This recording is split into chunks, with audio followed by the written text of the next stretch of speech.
Cabbage is one of those ingredients that you can find pretty much anywhere this time of year, especially in my parts here in Canada.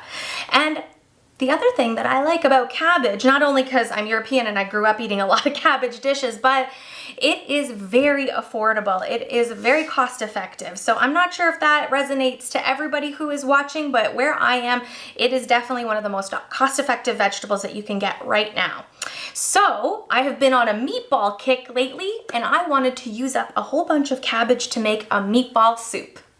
First, we need to make and assemble and cook our meatballs separately. Then while those are cooking, we can go ahead and make our soup base, our stock, and then add in all of those cabbage delicious ingredients and put it all together. So let's go, and I'm gonna take you through it step by step in case you wanna make it at home too. I'm adding 1 large garlic clove into my pork and beef ground mixture and seasoning with salt and pepper, as much or as little as you want. I'm also going to add about 4 tablespoons of some breadcrumbs and 1 egg. I'm using a fork to mix it all up initially, just so that the warmth of my hands doesn't mush it all up. And I also like some herbs in there, so I'm going to throw in about 2 tablespoons of dry parsley flakes. Really simple flavors, but you can add whatever you want. Once you've portioned them out, just put them in the oven at 400 degrees for about 20 minutes.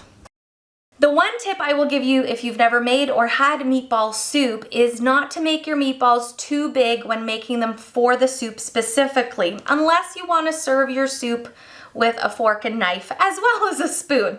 Because if you have ever tried to take a spoon and put it into your meatball soup to make that meatball a little easier to eat with 1 or 2 bites and splashes of hot soup go everywhere, it's not a fun eating experience.